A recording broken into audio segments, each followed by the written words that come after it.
तर नमस्कार मित्रांनो, आपण आज ह्या व्हिडिओमध्ये शॉवर विषयी माहिती बघणार आहे. शॉवर विषयी आता शॉवरला प्रेशर काय येत नाही आणि शॉवर कोणत्या कंपनीचे घ्यावे, म्हणजे लोकल घ्यावे की ब्रँडेड घ्यावे, सगळी माहिती देणार आहे. हा व्हिडिओ शेवटपर्यंत बघा आणि ज्याचं घराचं काम चालू आहे नवीन, त्यांना आपण हा व्हिडिओ शेअर करा, जेणेकरून त्याला पण हा माहिती समजून आपलं ते थोडक्यात 50% त्यांना माहिती समजेल. तर तुम्हाला सगळ्यात पहिल्यांदा सांगतो, सगळ्यात पहिली अडचण असते शॉवरला प्रेशर येत नाही.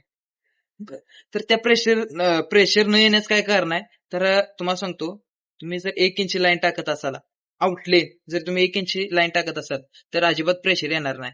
जेवढी जास्त हाईट असेल तेवढा जास्त प्रेशर, जेवढी कमी हाईट तेवढा कमी प्रेशर.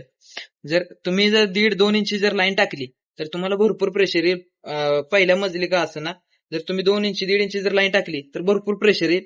आणि समजा तुम्हाला 8 बाय 8 शॉवर बसवायचा आहे, तर तुम्ही 2 इंची किंवा 1.5 इंची पाईप लाईन आउटलेटला वापरायची. नाहीतर तुम्ही 1 इंची वापरून 8 बाय 8 आणि 12 बाय 12 शॉवर बसून प्रेशर येणार नाही, कधीच येणार नाही.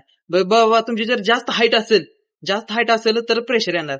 नाहीतर तुम्ही 10 फुटावर जर शॉवर बसवला 12 बाय 12चा तर अजिबात प्रेशर येणार नाही. त्यापेक्षा तुम्ही सरळ करा, बाबा तुम्हाला 10 फुटच तुमची हाईट आहे आणि तुम्हाला भरपूर प्रेशर पाहिजे, त्यात मोठा शॉवर पण पाहिजे, तर तुम्ही 2 इंची लाईन टाका किंवा 1.5 इंची लाईन टाका. भरपूर प्रेशर येईल. आणि ज्याचं 2 मजली काम आहे, म्हणजे 2 मजली त्यांचं काम आहे, त्यांनी 1.5 इंची लाईन टाका. शॉवर तुम्हाला पाहिजे तेवढा खालच्या फ्लोअरवर तुम्ही 18 बाय 18 काय 2 बाय 2 फुटाचा देखील बसू शकताय. सिलिंग शॉवर पण बसू शकताय तुम्ही. भरपूर प्रेशर येतोय, कारण का हाईट जास्त आहे, पाण्याचा दबाव भरपूर असतोय आणि प्रेशर भरपूर येतो. त्यामुळे तुम्ही सिलिंग शॉवर देखील बसवला तरी चालतो. सिलिंग म्हणजे कसं, ती डायरेक्ट वर पॅनल असतं. तुम्ही 2 फुटाचा 2.5 फुटाचा बसू शकता. आता विषय राहिला शॉवरचा, तर कुठल्या कंपनीत घ्यावा. कंपनी काय करू नका, तुम्हाला सांगतो. कंपनी कंपनी बघा, म्हणजे लोकल मध्ये जाऊ नका तुम्ही. लोकल जर घेतलं तर आता हे आपल्याकडे लोकल आहे.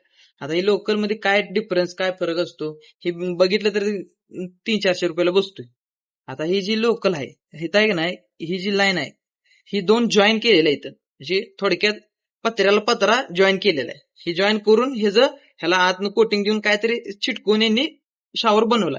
आता ह्याला प्रॉब्लेम काय येतो तुम्हाला सांगतो. प्रॉब्लेम हा येतो की 2-3 वर्षानं क्षारच्या पाण्यामुळे पहिल्यांदा गंजणार, पांढरं पडणार शॉवर तुमचा. पांढरा काय 2 महिन्यातच चालू होणार पांढरा पडायचा. 2-3 वर्षानं गंजणार. गंजून ही जी 2 चिटकवलेले पॅनल आहेत, हे असं बाजूला असं फुगणार आणि बाहेर निघणार आणि लिकेज होणार. तर त्यापेक्षा तुम्ही काय करा, 200-400 रुपये अजून घालून तुम्ही चांगल्या कंपनीचा, ब्रँडेड कंपनीचा घ्या, जेणेकरून तुम्हाला प्रेशरला अडचण येणार नाही. प्लस क्षारच्या पाण्याला देखील काय होणार नाही शॉवरला. आणि गंजायचा तर विषय नाही. तुम्ही जर ब्रँडेड टाकत असाल तर गंजण्याचा विषय येत नाही ह्याला. आणि ह्याची जी कोटिंग आहे, ही जी आहे की नाही, ही एक लाईन मध्ये, म्हणजे ह्याला काही विटकोलेलं नसते, ही डायरेक्ट एकच असते. त्यामुळे काय ना, प्रेशर वगैरे यायचं अडचण नाही, ह्याला गंज पकडण्याचा काय प्रॉब्लेम येत नाही. तर टाकताना तुम्ही ब्रँडेड टाका. 4 रुपये वाचवाय बघताय तुम्ही, पण 4 ते 2 वर्षानं तुम्हाला ते डबल पैसे घालावे लागतील. तर टाकताना तुम्ही चांगल्या ब्रँडेड कंपनीच टाका. आता तुम्हाला नाव सांगतो, त्या कंपनी टाकलं तर एकदम बेस्ट होईल. तुम्हाला पहिलं नाव सांगतो, जॉन्सनचं टाका, जॅग्वारचं टाका, सेराचं टाका, जलचं टाका, हिंदवेअर टाका, एशियनचं टाका, प्लंबरचं आहे.